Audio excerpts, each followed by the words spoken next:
The porch light flickered the night it all began, and I swear to you, that flicker felt like a warning. A shadow of something ugly creeping toward my life.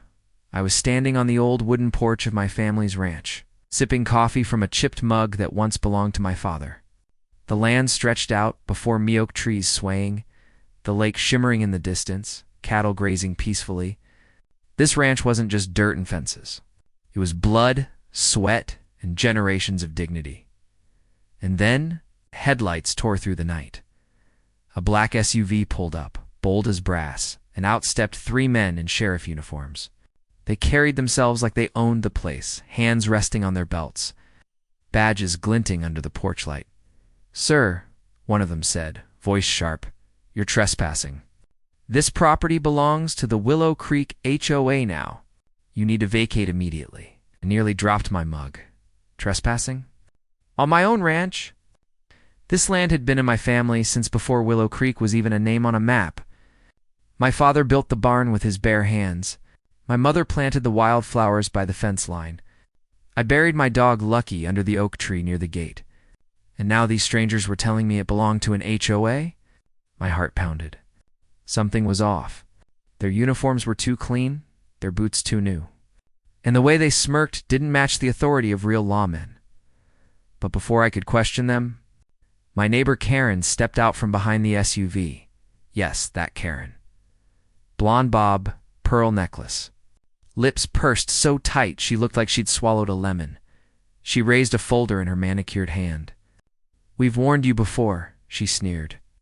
"This ranch is within HOA boundaries. You refuse to comply. Now, the sheriffs are here to enforce it." Her voice cut through me like barbed wire.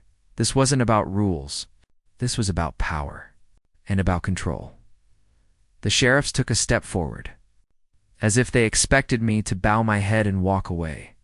But I didn't move. I glanced at my porch light flickering overhead, at the flag my father raised, still waving on the pole, at the land that held the weight of my family's history. My father's voice echoed in my head. "Never let anyone take what you bled for." So I looked Karen dead in the eye and said, "You and your fake sheriffs aren't taking a damn thing from me." Her jaw tightened. "We'll see about that." The next morning, whispers spread through town. At the diner, folks leaned over their coffee cups, murmuring about how I'd defied the HOA and stood against sheriffs. Kids on bikes slowed as they passed my fence, their eyes wide. Even the pastor gave me a strange look during Sunday service. That's how Karen worked. She spread poison with a smile. To her, this wasn't just about property lines. It was about humiliation. She wanted me painted as a lawbreaker, a stubborn fool clinging to the past. But deep down, I knew there was more. That night I pulled out the old trunk my father left me. Inside were deeds, maps, yellowed letters, and family photographs. My grandfather standing by the barn in the 1930s, my father, as a boy, fishing by the lake, and tucked in a leather folder, the original deed to the ranch, signed, sealed. Legal, it was proof, ironclad. But I also knew proof didn't matter if the whole town was tricked into believing otherwise, and that's when I began to dig.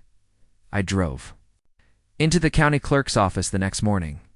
The clerk, a tired man with half-moon glasses, raised his eyebrows when I laid the deed on the counter. "Sir," he said, flipping through files, "your ranch is not and has never been under Willow Creek HOA jurisdiction.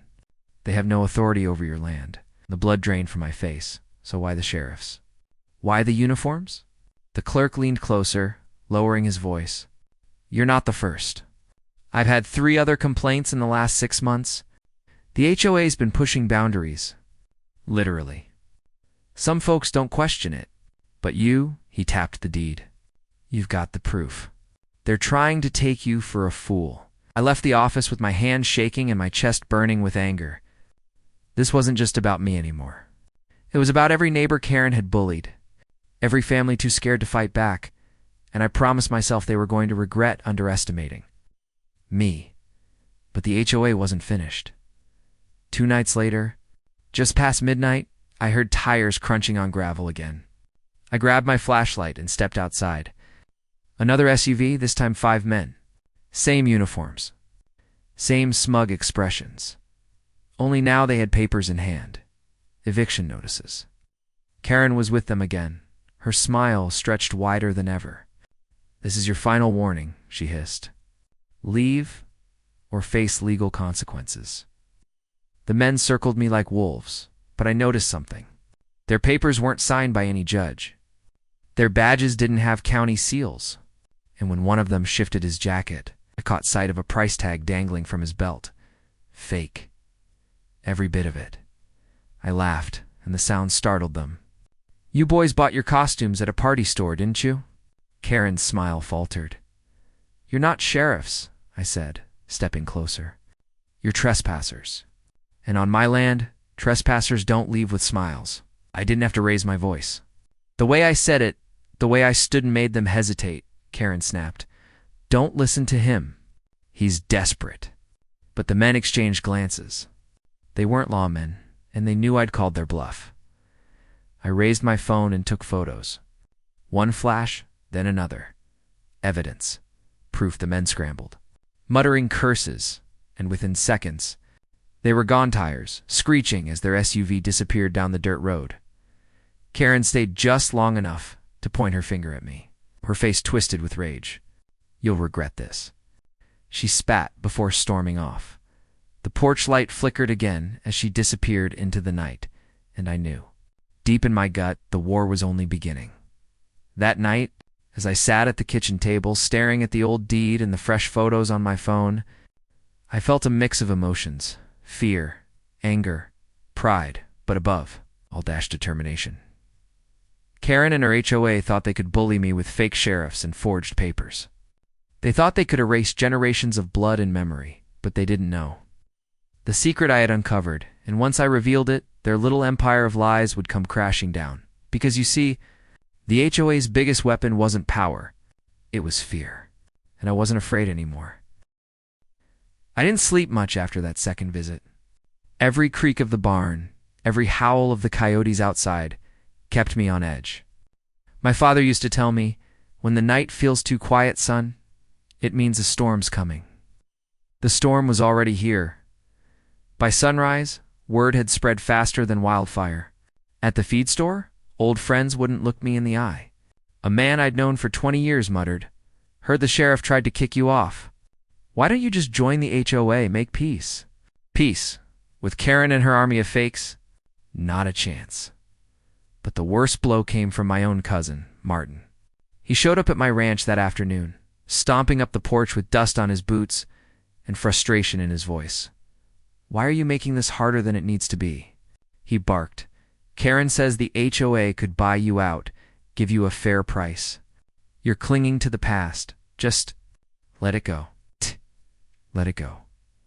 Those words pierced me deeper than the HOA's threats. This wasn't just property, it was our heritage. My grandfather's calloused hands laid these fence posts. My mother sang lullabies in that rocking chair by the window. My father's sweat stained the barn floor. I stared at Martin, my chest tight. "You call this land the past? This land is who we are. You'd sell your soul for a quick buck?" His jaw tightened. He muttered something about progress and drove off.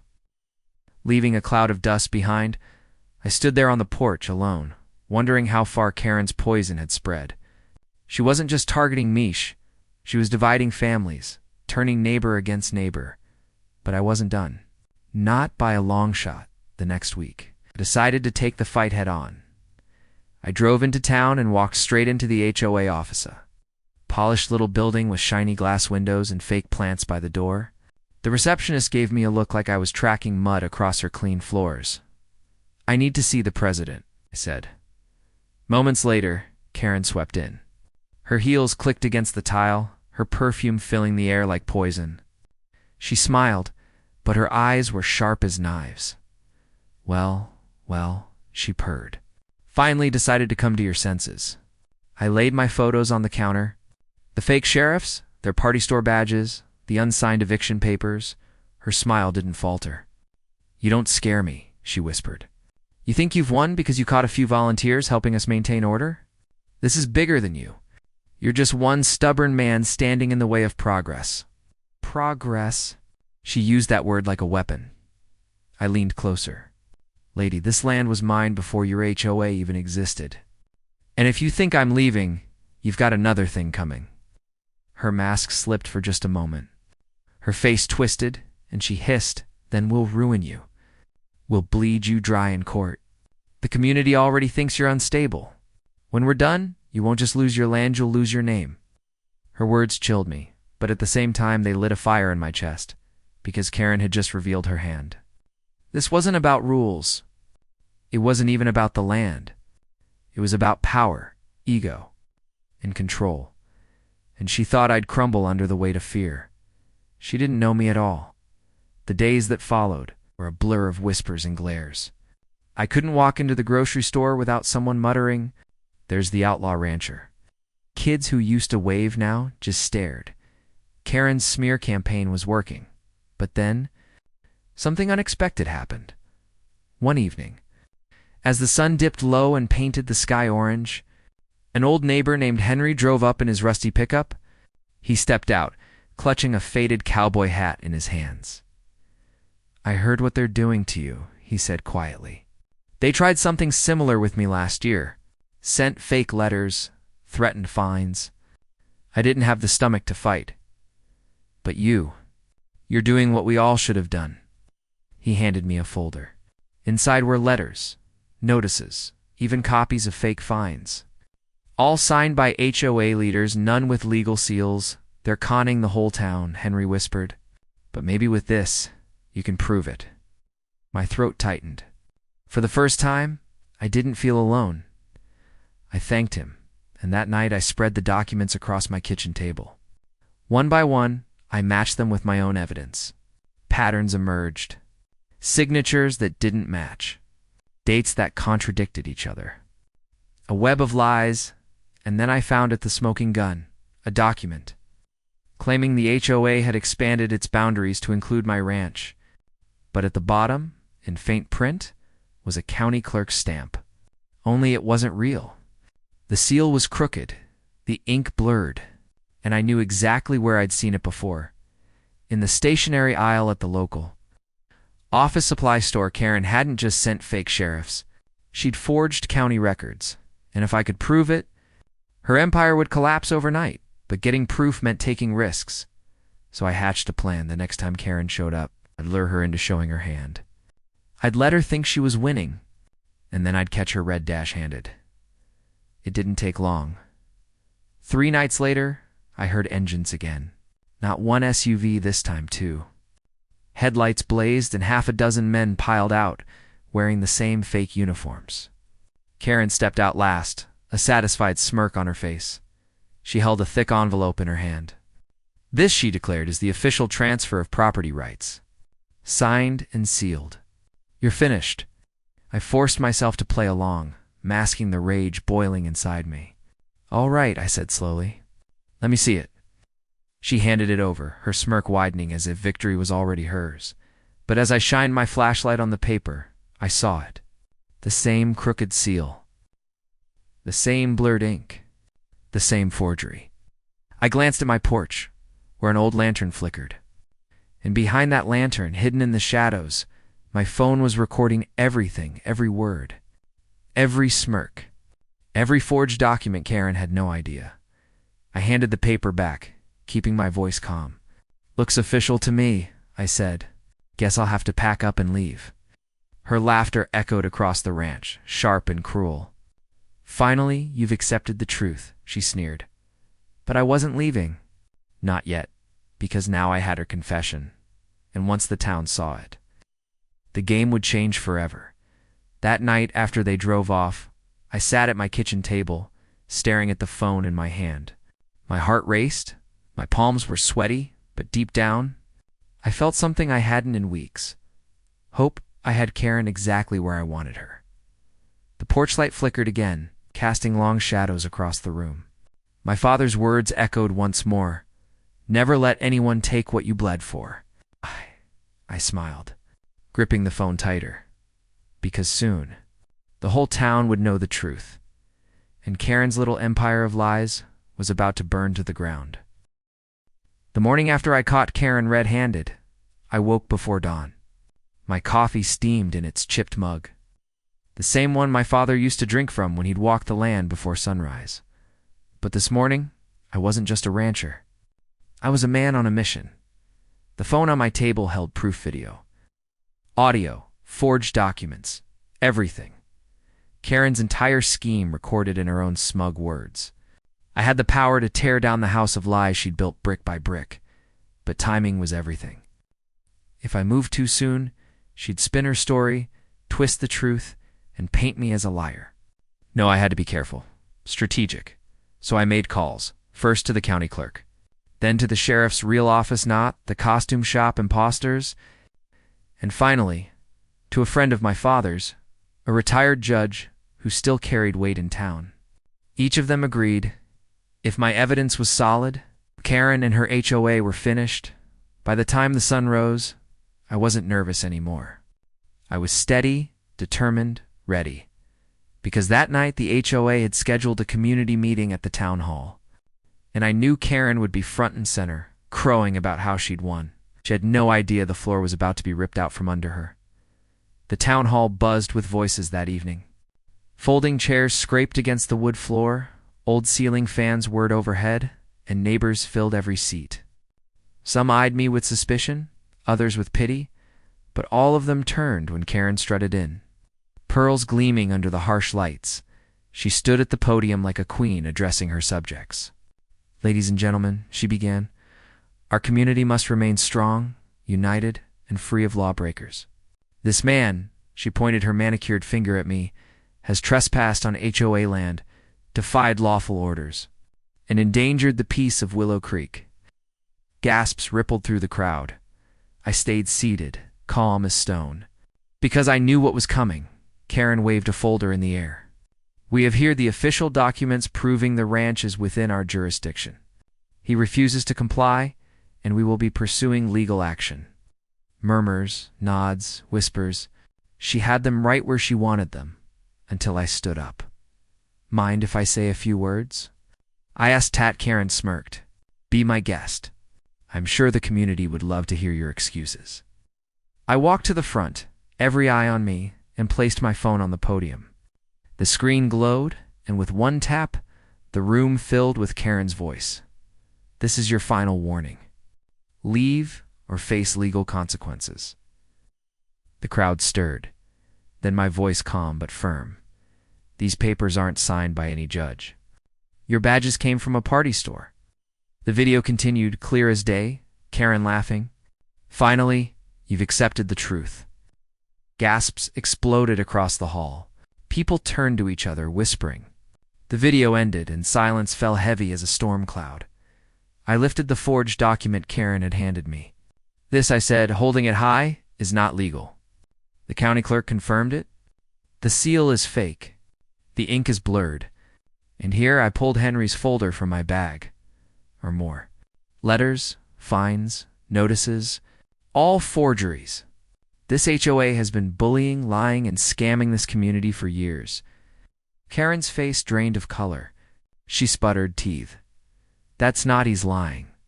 Those are doctored, but before she could finish, the back door swung open. 2 real sheriffs stepped inside, badges gleaming under the fluorescent lights. The room went still. One of them, Sheriff Daniels, spoke with a voice that shook the walls. We've reviewed the evidence. These documents are fraudulent, and impersonating law enforcement is a felony. The crowd erupted, gasps, shouts, voices overlapping. Karen shrank back, her pearls trembling against her throat. The sheriffs walked forward, their boots echoing on the wood floor. Karen, we'll need you to come with us. For the first time, her perfect mask cracked. She shook her head, stammering. No, you don't understand. I was trying to protect the community, but it was too late. The handcuffs clicked. The Queen of Willow Creek was dethroned in front of everyone. The fallout was swift and merciless. Within a week, the HOA dissolved. Leaders scattered like cockroaches when the lights came on. Neighbors who once whispered behind my back showed up at my gate with pies, casseroles, and apologies. Even my cousin Martin returned, shame in his eyes. I was wrong, he admitted, his voice breaking. I let greed blind me. This land, it's ours. I'm sorry. I forgave him. Because family, no matter how messy, runs deeper than Karen's poison ever could. The ranch was safe. My family's name restored, and the flag on my porch flew higher than ever. But more than that, something had shifted in the whole community. Folks realized they'd been too quick to bow, too quick to trust paper bullies with fake power. And for the first time in years, Willow Creek felt free again. A week later, I sat on my porch at sunset, the sky painted gold and red, the cattle moving slow across the pasture. My hand rested on the old mug, my father's voice echoing in the back of my mind. Never let anyone take what you bled for. He was right.